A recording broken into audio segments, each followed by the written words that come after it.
माननीय प्रधानमंत्री जी को नमस्कार। बजट घोषणाओं के पश्चात आयोजित होने वाली post budget stakeholders consultation webinar की श्रृंखला की पहली कड़ी में आपका हार्दिक स्वागत है। यह webinar agriculture and rural prosperity के विषय पर आयोजित किया जा रहा है। वेबिनार का मुख्य उद्देश्य सेक्टर से संबंधित विभिन्न हितधारकों के साथ विचार विमर्श तथा मंथन कर घोषणाओं के सफल क्रियान्वयन हेतु रणनीति को अंतिम रूप देना है। मैं वेबकास्ट तथा यूट्यूब चैनल से जुड़े सभी हितधारकों की तरफ से आपका आभार व्यक्त करता हूं कि आपने अपने व्यस्ततम कार्यक्रम से इस वेबिनार को समय दिया। अब मैं माननीय प्रधानमंत्री जी से निवेदन करता हूं कि वे अपना उद्बोधन देकर हमें मार्गदर्शन प्रदान करने का कष्ट करें। नमस्कार। बजट के बाद बजट से जुड़े वेबिनार में आप सबकी उपस्थिति बहुत अहम है।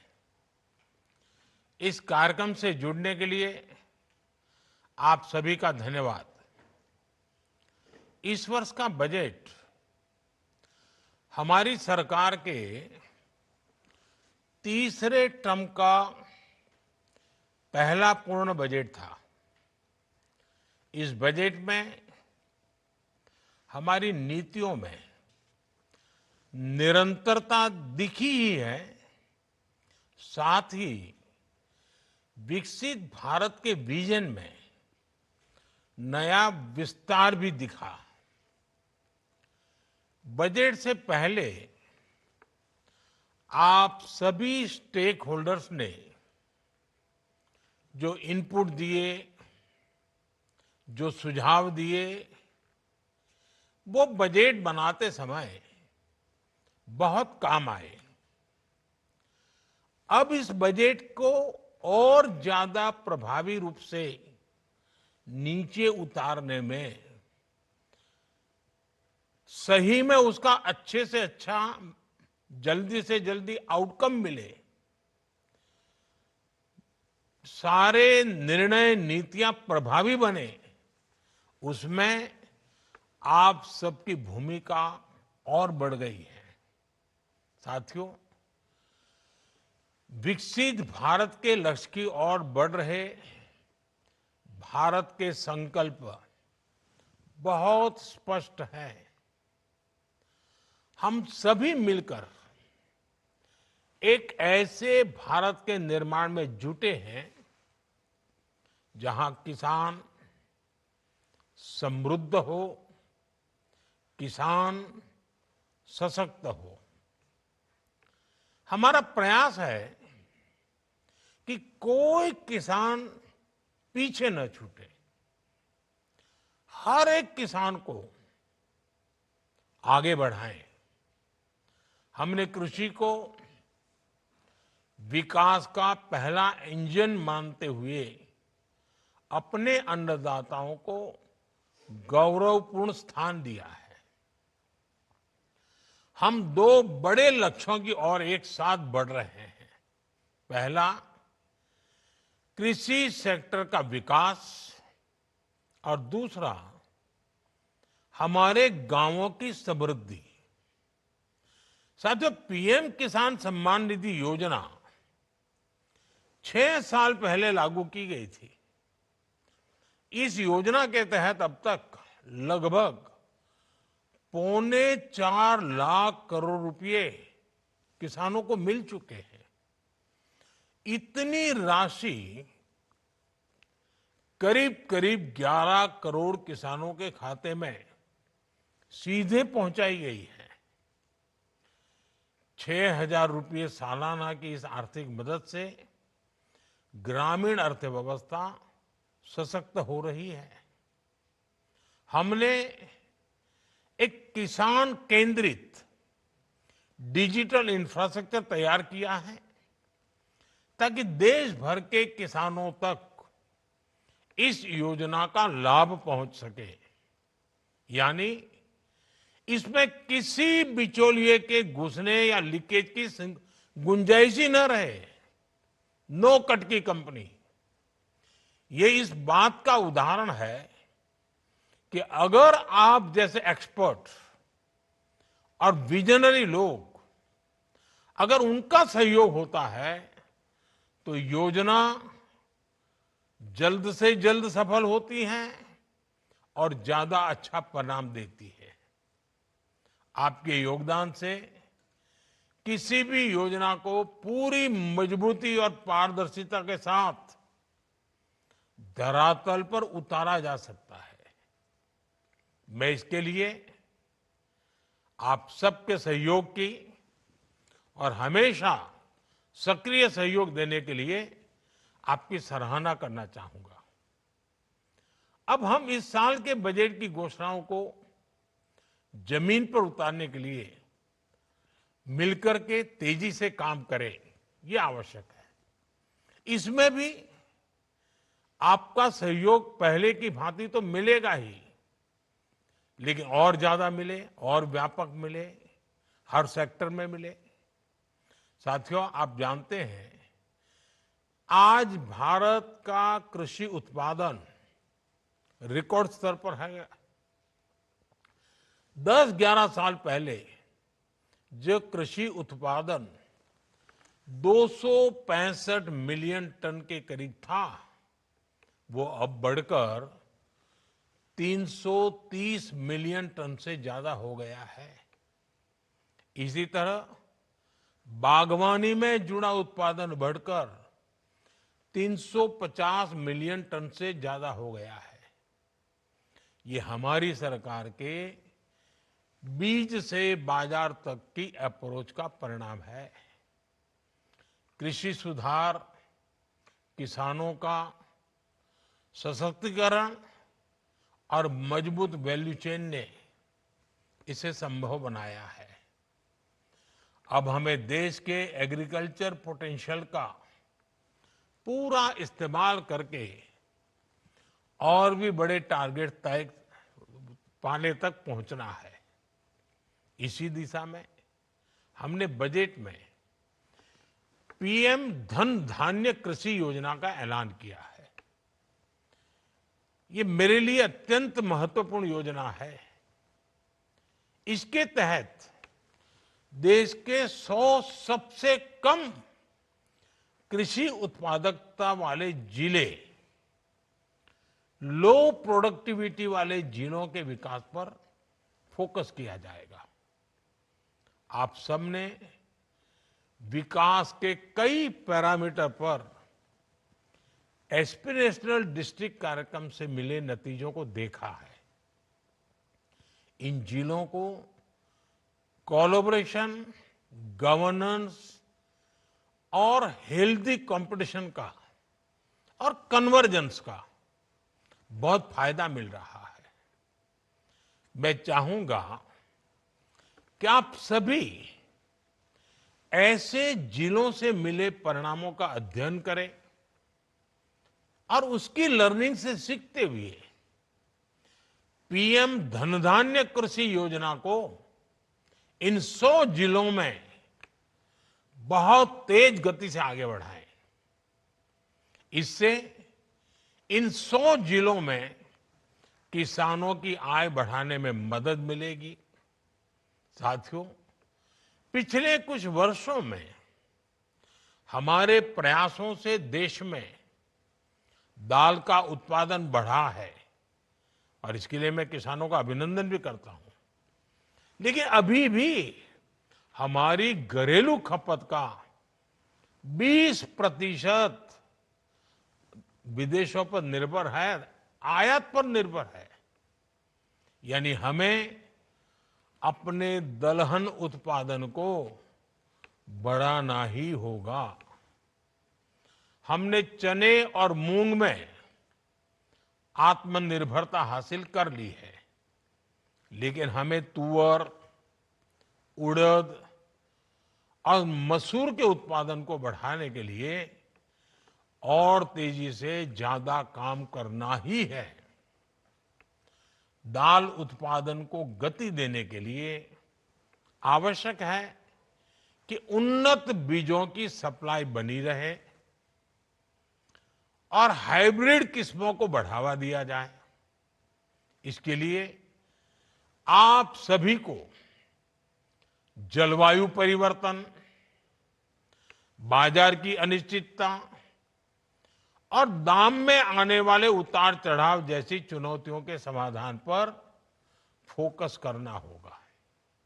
साथियों, पिछले दशक में आईसीएआर ने ब्रीडिंग प्रोग्राम में मॉडर्न टूल्स और कटिंग एज टेक्नोलॉजीज का इस्तेमाल किया। इससे 2014 से 2024 के बीच अनाज, तिलहन, दालें, चारा, गन्ना, विभिन्न फसलों में 2,900 से अधिक नई किस्मों का विकास हुआ। आपको ये सुनिश्चित करना होगा कि हमारे देश के किसानों को ये नई वैरायटीज सस्ती दर पर मिलती रहे। हमें ये भी सुनिश्चित करना होगा कि किसानों की उपज मौसम के उतार चढ़ाव से प्रभावित ना हो।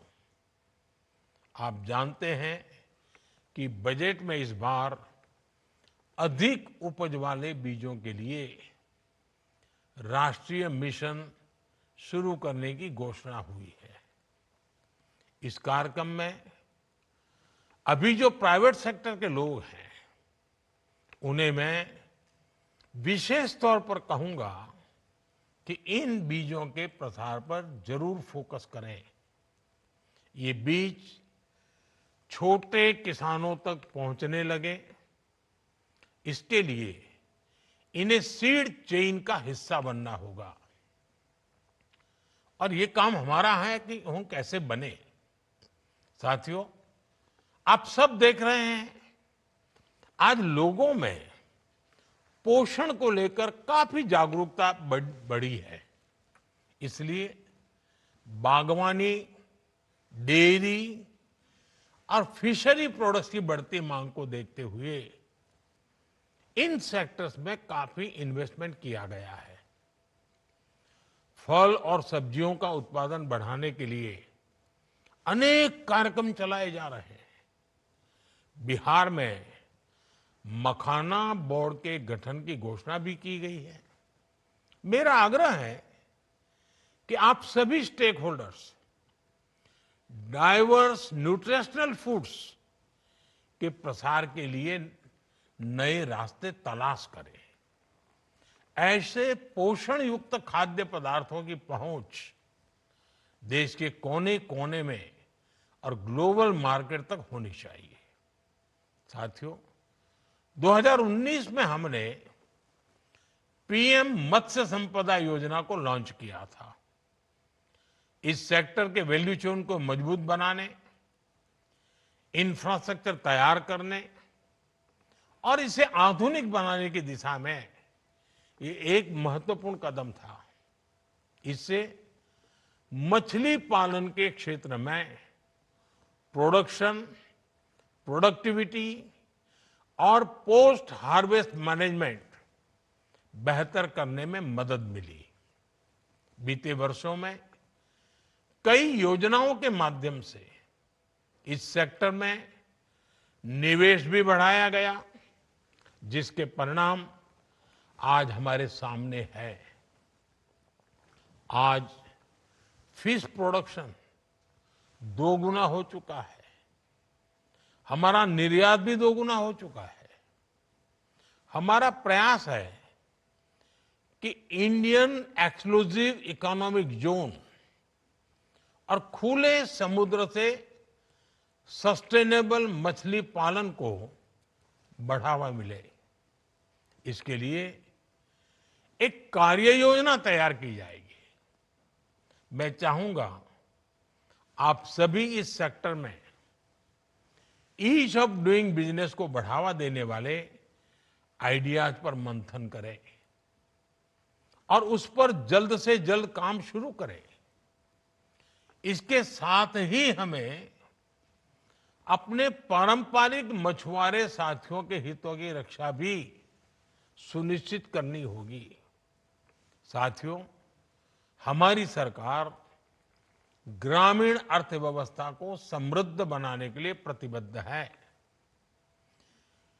पीएम आवास योजना ग्रामीण, इसके तहत करोड़ों गरीबों को घर दिया जा रहा है। स्वामित्व योजना से संपत्ति मालिकों को रिकॉर्ड ऑफ राइट्स मिला है। हमने सेल्फ हेल्प ग्रुप की आर्थिक ताकत बढ़ाई है, उनको मदद बढ़ाई है। प्रधानमंत्री ग्राम सड़क योजना से छोटे किसानों और कारोबारियों को फायदा हुआ है। हमने 3 करोड़ लखपति दीदी बनाने का लक्ष्य रखा है। हमारे प्रयासों से 1.25 करोड़ से ज्यादा बहनें लखपति दीदी बन चुकी है। इस बजट में ग्रामीण समृद्धि और विकास के कार्यक्रमों के ऐलान से रोजगार के अनेक नए अवसरों की संभावना बनी है। स्किलिंग और टेक्नोलॉजी में निवेश से नए मौके बन रहे हैं। आप सभी इन विषयों पर जरूर चर्चा करें कि कैसे अभी चल रही योजनाओं को और प्रभावी बनाया जाए। इस दिशा में आपके सुझाव और योगदान, इससे सकारात्मक परिणाम जरूर मिलेंगे। हम सभी की सक्रिय भागीदारी से ही गांव सशक्त होंगे, ग्रामीण परिवार सशक्त होंगे और मुझे विश्वास है कि ये वेबिनार सच्चे अर्थ में जल्द से जल्द, कम से कम समय में अच्छे से अच्छे ढंग से बजट को क्रियान्वित करने का, और वो भी आप सबके सहयोग और सुझाव से करने का। अब ऐसा ना हो कि इस वेबिनार में बजट नया बनाने की चर्चा हो। अभी ये बजट बन चुका है, अभी योजना आ चुकी है। अब हमारा सारा फोकस एक्शन पर होना चाहिए। एक्शन के अंदर कठिनाइयां क्या है, कमियां क्या है, किस प्रकार के बदलाव की जरूरत है, उस पर जरूर हम ध्यान दें। तब तो जाकर के वेबिनार परिणामकारी होगा। अन्यथा हम 1 साल के बाद जो बजट आने वाला है उसकी चर्चा आज कर लेंगे तो अभी जो हुआ है उसका फायदा नहीं मिलेगा। और इसलिए मेरा आप सबसे आग्रह है कि हम जो बजट आया है, अब उसी बजट से हमने 1 साल में लक्ष्य हासिल करने हैं। और उसमें सरकार अकेली नहीं, इस क्षेत्र के सभी स्टेक होल्डर्स एक दिशा में, एक मत के साथ, एक लक्ष्य के साथ चल पड़े। यही एक अपेक्षा के साथ आप सबका बहुत बहुत धन्यवाद।